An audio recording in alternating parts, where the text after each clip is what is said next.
So ito dumating na yung ano, extra natin P6 brand. Ito yung dumating. Ganyan lang siya, naka-box na ganyan. In-unbox ko na ito, naka-bubble wrap. Yung dati ko kasi ganito. May ek-ek pang ganito. Pero pag tinanggal mo to, parehas lang din pala. Oh, parehas lang. Tapos ito siya. Kaso naka-unplug, tinatanggal ko yan kasi minsan nakapansin ko bumubukas to mag-isa ng ewan ko, biglaan bumubukas, pero mga ilang beses na nangyari yung dalawa. Kaya tinatanggal ko to, dito ko na lang siya binubuo. So pakita ko sa inyo mamaya kung paano ko rin nilusot to. Pero hindi ko na-demo kung paano yung actual dahil napakahirap. Gumamit ako ng stick, wag alambre ba, may masundot kayo. Ito yung kadating lang kahapon, ito yung laman niya. Mga naman parehas, pero feeling ko iba yung ano nito, yung mga display. Tapos dalawang kable siya, hindi ko alam para saan to isa, no? Kasi wala naman saksakan dito yan ng USB. Hindi ko alam para saan to. Ito 7 pin. Yan, 7 pin siya, hirap lang makita, no? Tatlo, apat sa baba, 7 pin. Ito yung sa OBD galing, then may pantong cab. Tapos may screwdriver, meron din double adhesive pero hindi ko ginamit ko. Hindi ko dinamit yan kasi baka matuklap dito, 'di ba? Nga pintura lang yung sa dashboard. Baka matuklap. Doon ko na lang nilagay sa ano, windshield. So wait lang, start natin. Pero hindi ko nakakabit to. Sa akin kasi mas gusto ko naka-start muna bago ko ikabit yan. Kasi pag kinabit mo agad to nang hindi naka-start, parang nakarekta to sa ano sa battery. So naghahanap agad siya ng data. Eh wala naman data. So sayang. So tama, pakita ko sa inyo. Start ko muna. Okay, start natin. Aray ko, puntog pa ako. Tapos pag nag-start ako, susi ko na ignition. Pakikinggan ko yung fuel pump. Then pag natapos na yan, kanina patapos, tsaka ko lang i-start. Parang, kaso ang tagal nun. Start natin. Ayan, start na, di ba? Papatayin ko itong visit na radyo. Then, tsaka ko lang kakabit yan dito. Medyo mahirap sa simula. Yan. Tapos pipindutin ko yung gitna. OBD function, di ko na ano yung GPS. Matic naman yan. Yan. Tapos tingnan nyo yung time. Iba yung time eh. You know, 7 AM. Pero matic yan. Pag lumabas ka, mag-iiba na yan. Kukuha na yan ng GPS. So kahit pindutin mo yung OBD, gagana pa rin yung GPS. So yung mga data niya, yung KMH o yung KPH pala, sa ano yan kukuha? ECU. Kasi nga pinili ko yung OBD. Pero yung GPS, mag-adjust pa rin to pag lumabas ako. Kaso may ano kasi dito, may ang tawag ng roof, kaya hindi ako makakuha ng signal.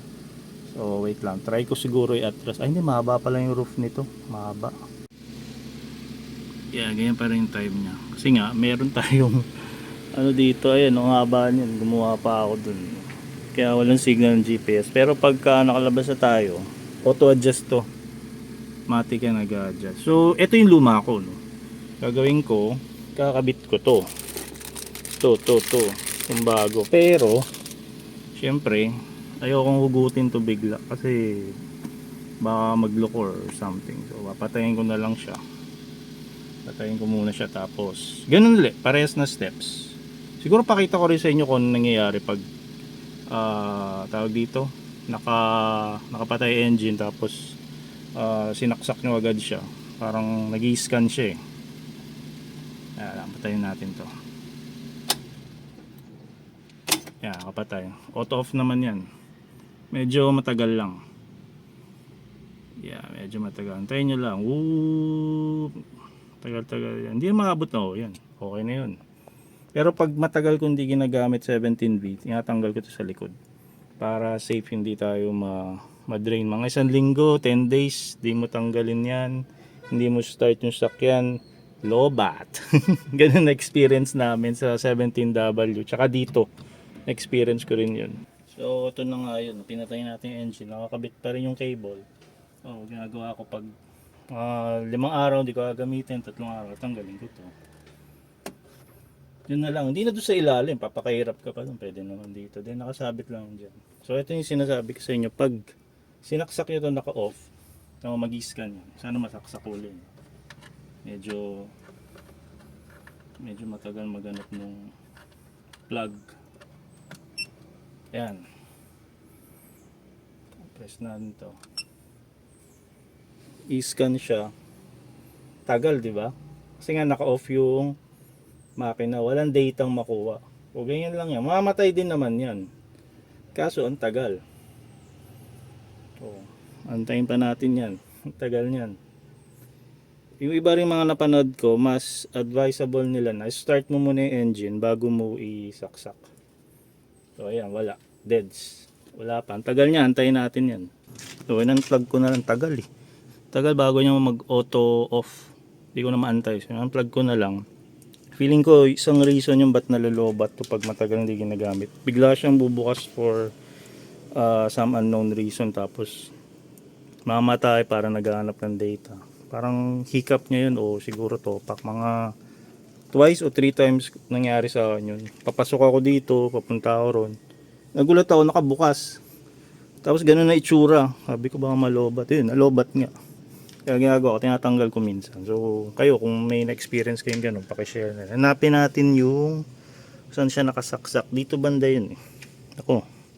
So sa akin, sa DA17V ko, depende siguro sa builder kung saan nila nilalagay yung OBD port.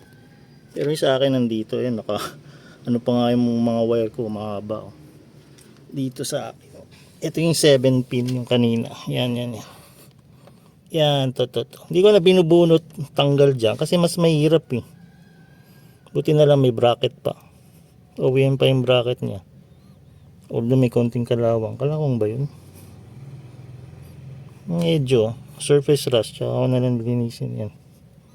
Tapos dito ko rin pinadaan, stick yung ginamit ko. Wag alambre kasi baka may masundot kayo dyan, mag short pa or something. Stick, parang ano ata, walis tingting o yung banana cue stick na mahaba. Pinagduktong ko, tapos trinace ko. Dito lumabas. Yan. Dito, yan na yung pinakamalinis na magagawa ko. Ayoko naman sa aircon, bakit yan? Pwede rin dito, kasi tatanggalin niyo yan, sayang naman. O iba dito. Pero ito na, para short na lang yung ano niya. Iba naman dito, nagbubukas pa, so ayoko na dun. Para mas tago dun, padaanin nyo rin. Kaso gagapang pa rin dito eh. Ito na yung pinaka short na distance ng wire na makikita na expose. So next, tetestingin ko to, kasi ito kakabit ko to sa sa Eco Sport tsaka Brio. Napansin kasi ng kapatid ko to. Sabi niya mas maganda raw may ganito yung Brio na Brio yung Eco.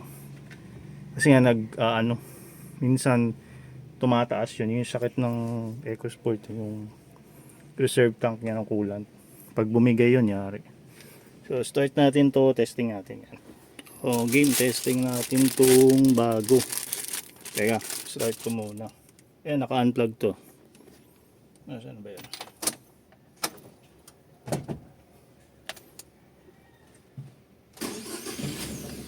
So, gustong pinapatay ito lagi dahil naasiwa ako eh. Nakaka-distract pag nagdadrive. Ito yung bago. Sana parehas na parehas. Para wala na akong problema. So, bigay ko na ito sa kapatid ko. Since binigyan niya naman akong motor. Yan, bigay natin. Palit tayo. Mura lang to. Pero importante naman daw doon yung tot. Sasaksak natin. Ay, teka, tanggalin natin. Natanggal ba to? Hindi ko alam kung natatanggal to eh. Natatanggal to. Pwede tanggalin to, gamitan ng yung screwdriver na kasama. Pero since testing ko lang, kahit di na. Teka. Sak natin.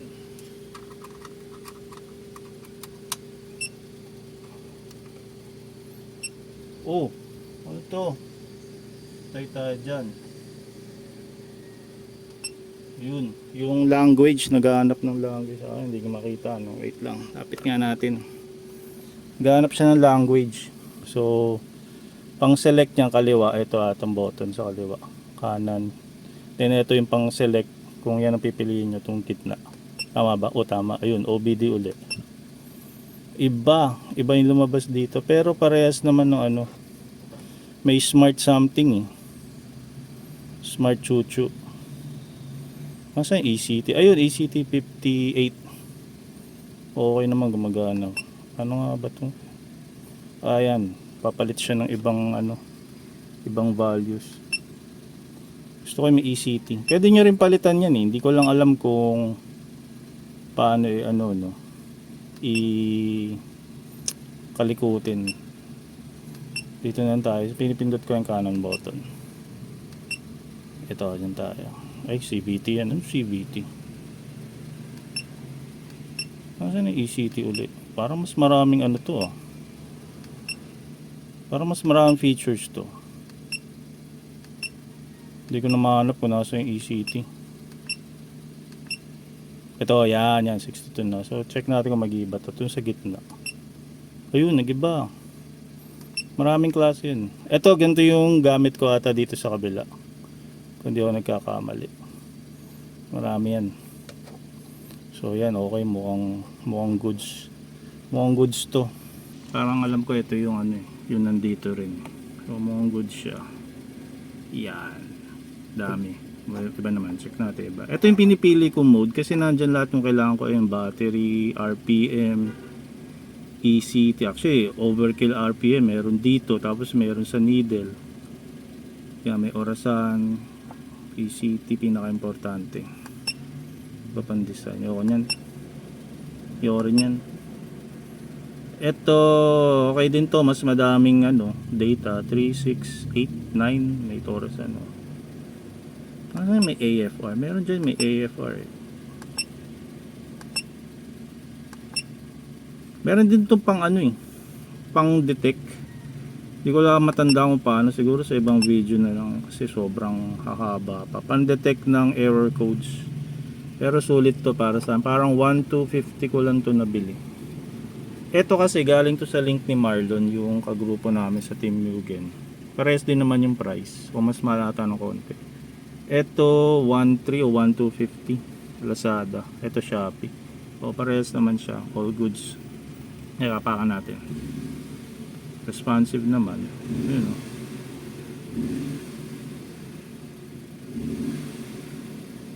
Bumaba yung voltage ko. Ito napansin ko bumababa siya.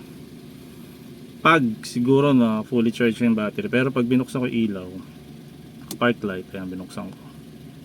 Yun, tumataas. Lalo na pag aircon nakabukas. Yan, mababa uli yan mamaya. Pero buksan mo na lang siya. Yan. Yung manual nito, parang ano eh. Parang di ko... Meron kaso ang hirap basahin ng manual. Ang hirap basahin ng manual nito. Ang liit. Meron naman. Kailangan ko yung salamin ko. Pero madali lang naman kapain to, kinapakapa lang namin to, okay naman. Pwede mong palitan yan yung mga values dyan. Kaso ang hirap. Then yung reset nandyan din. Siguro gawan ko na lang next time, no? Pagka nagka-engine code tayo. Engine fault code. So far wala naman yun. So yun lang, tama yung time. Di pa rin nagbabago. Pero promise magbabago yan. Pag umandar ka na tapos walang roof, auto set ng time yan kasi nga naka GPS. So yun lang. Yan na lang scorein nyo. Bakit nga pala to hindi Conway? Kasi may Conway na dati sa 17W. Sabi ko nang maiba naman. Sayang nga lang hindi ko na compare. No? Pero parehas naman silang solid. Teka, kabado. Patay. Hindi pa natin mapatay kung may auto off pala to. No? Teka, baka wala to since ito yung ba. Patayin natin yung makina. Nakaboss pa yun eh. Patayin natin. Yun. Patay. Dapat auto off din yan. Mga ilang segundo. Dapat hindi yan naabot ng 5 minuto. Yan. Tagal. Ayun. Ayos na tayo dyan mga boss. All good. So sige. Add to cart nyo na dyan. Check out. Place order.